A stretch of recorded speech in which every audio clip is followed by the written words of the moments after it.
Wayan locked up her and her husband's house before walking to the street. She held out a hand for a taxi to pick her up and take her to one of the fanciest restaurants in town.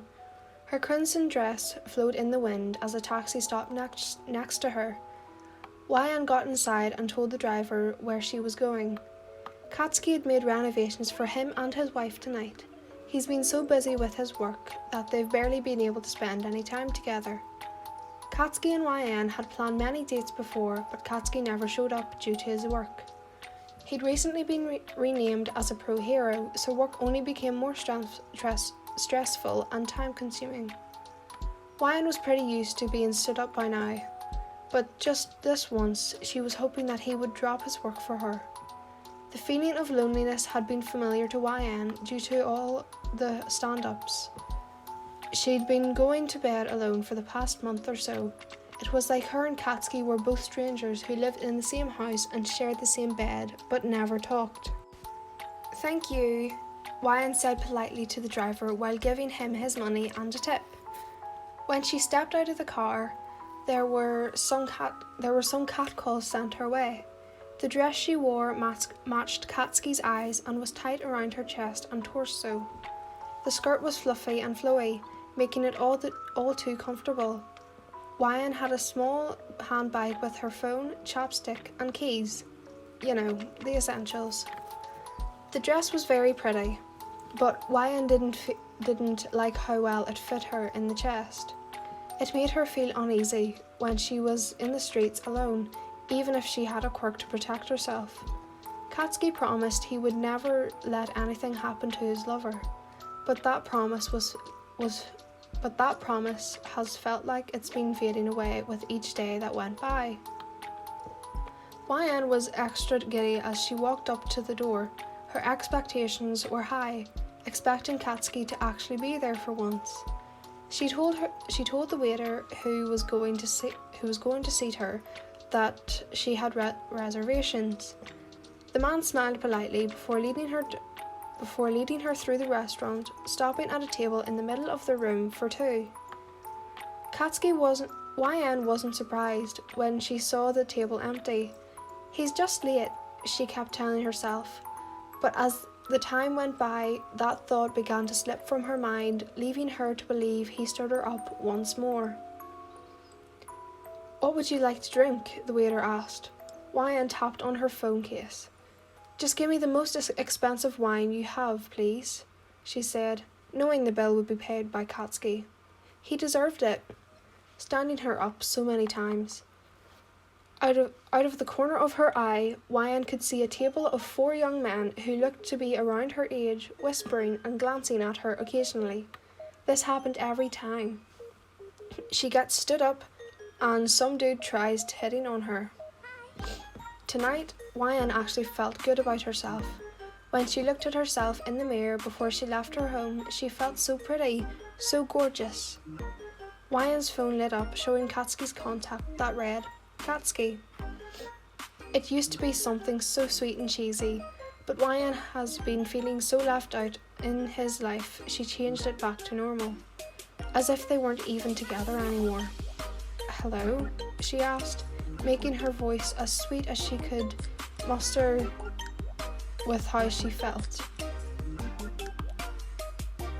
"Hey," Katsuki said, as if he didn't just stand her up. "I can't make it tonight. Work's got my ass." Wayan's look of horror fell immediately, tears building in her eyes. "Oh, it's okay. I guess I'll see you when I do. Bye." "Bye," Katsuki said, pausing for a little. "Love you." Wayan didn't respond, leaving silence over the line. Katsuki took a deep breath. "Love you," he repeated. "Yeah," Wayan said before hanging up. Her hands that held her phone fell down to her lap, frozen. It felt like Katsuki didn't really mean the word love anymore when he told her that. It only sounded empty now. Wayan called the waitress over, telling him that the bill is handled by Katsuki. He understood and walked away. Wayan took one last drink of her wine before standing to leave the restaurant, ignoring the whispers as she walked by.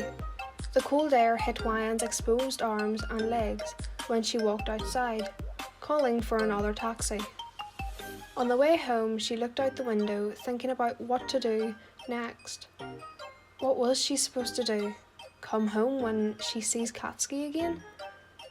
Come home and when she sees Katsuki again, just act like nothing happened? That what he'd done didn't hurt her? She couldn't do that. On the day of their wedding, Katsuki's vows said that he would always be there for Wayan no matter what. He broke that. Wayan's vows said that she'd never ever keep anything from him. She didn't intend on stopping that now. When she entered her home, she wasn't surprised when silence filled the large house. The tears finally fell from her eyes as she leaned against the wall, sliding down to the floor. The things this man does to me. When Wayan finally managed to pull herself off the floor, she got herself a long, hot shower. While she was drying her hair, Wayan's eyes looked in the mirror. The last thing she felt now was pretty. Her eyes were puffy and red from crying, along with her cheeks and nose from wiping the tears and snot off her hand. That only made her feel worse. Wayan turned off the lights in the bathroom before walking to the living room and laying on the couch, too tired to grab a blanket. Slowly, she began to slip from consciousness. As her hair slowly dried, the deeper she fell into sleep. The lights were on, and the sound of keys being thrown onto the counter carelessly stirred Wayan in her sleep. "Katsuki," she muttered while her eyes adjusted to the light. "What?" Katsuki said rudely. Wayan stood to her feet, leaning against the island in the kitchen. "Why didn't you tell me you couldn't make it earlier?" Katsuki stopped what he was doing, jerking his head to look at her. "Listen, I've been working my ass off to make money. If you can't handle the fact that I'm working and I can't pay attention to you, then you should just leave," Katsuki said, his tone deadly. "Katsuki," Wayan said, "I've been hurt so many times because of you standing me up. I couldn't care less about how much money we have or how big of a house we have. I want to spend time with you, Katsuki." "Well, we don't get everything we want in life," Katsuki snapped, making Wayan back away. "You haven't done anything to help this relationship whatsoever. You've been completely useless." "Katsuki," Wayan said before Katsuki hit his fist on the countertop, causing a vase of flowers and water in it to fall on the floor, shattering it. That just so happened that the last thing Wayan had left of her mother before she was killed from a heart attack. The tears that left Wayan's eyes were unstoppable as Katsuki looked down and realised what he had said and what he'd done. He looked back at Wayan with wide eyes.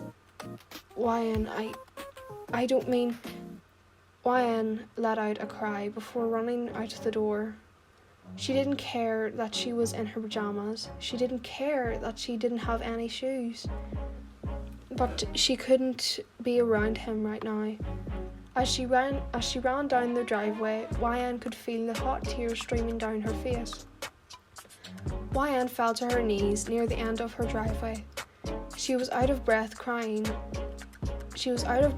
crying, and she could feel her shirt becoming wet from the tears. Her phone was in her pocket, so she was able to go through her contacts to call somebody, anybody. Wayan's finger fell upon Izuku's contact. He was always there for her. Wayan was the one who made him and Uraraka confess to each other. Doing that led the pair to their marriage, and eventually they had kids together. Izuku picked up the phone, muttering a tired "Hello?" "Izuku," Wayan managed to say through her ears. That immediately woke Izuku up. Whoa, are you okay? What happened? Do you need help? Wayan nodded, even though Izuku couldn't see her. Yes, I need help. It's me and Katsuki. We got in a really bad argument. You could hear Izuku starting his car.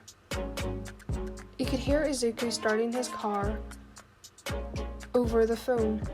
Hey, it's gonna be okay. I'll come and get you. We can talk about it and you can stay at my place tonight. Where are you? I'm still at me and Katsuki's house, in the driveway. Wayan sniffled. Izuku pulled out of his driveway quickly. Okay, I'm on my way. It's gonna be okay, I promise. Izuku had picked Wayan up and she was now sleeping soundly in his house.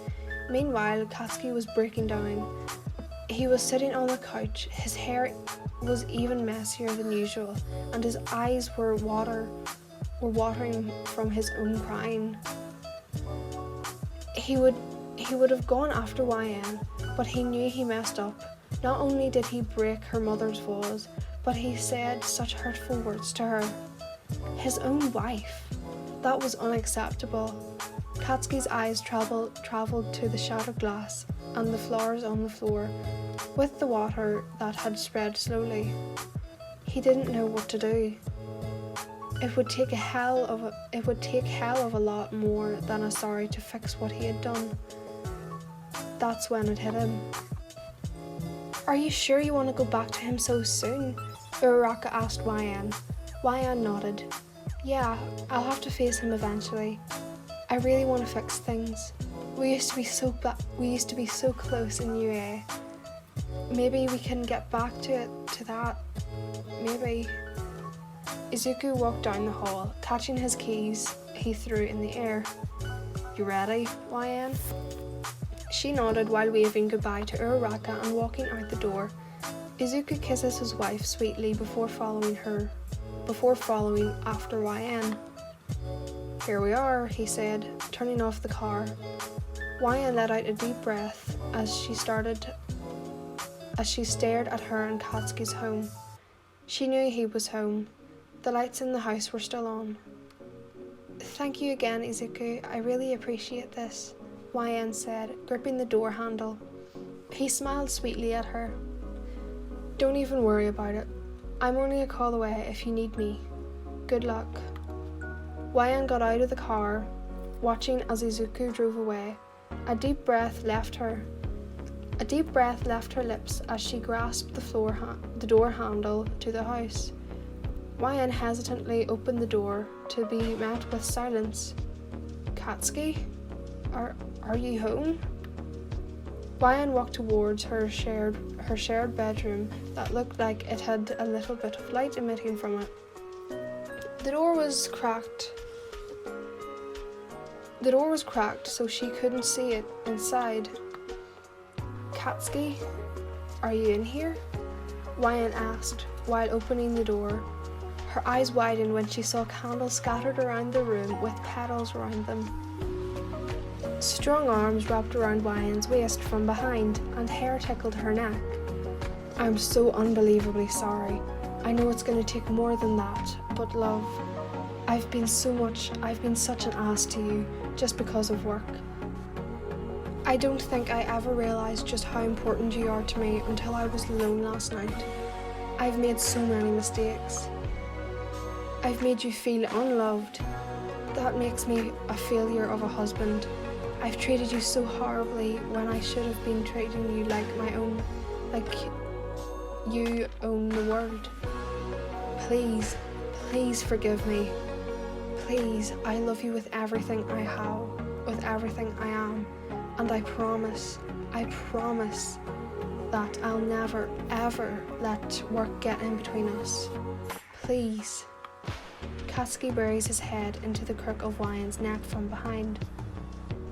Katsuki, of course I'll forgive you, Wayan said while turning to face him. Katsuki kisses Wayan with so much passion it was almost overwhelming.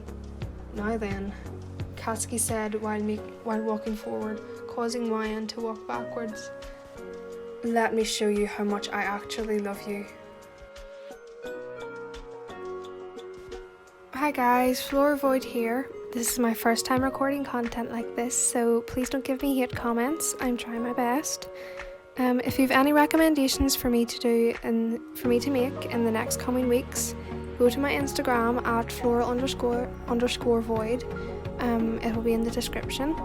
I will hopefully get these done, but after Christmas I might not be able to do as many videos as I have to focus on my GCSEs and further schoolwork. Anyways, this was made by slipquiziq. Hope I'm pronouncing it right. It is on Wattpad, and the link will be in the description. Anyways, I hope you enjoy my videos. From here onwards, Flora Void out.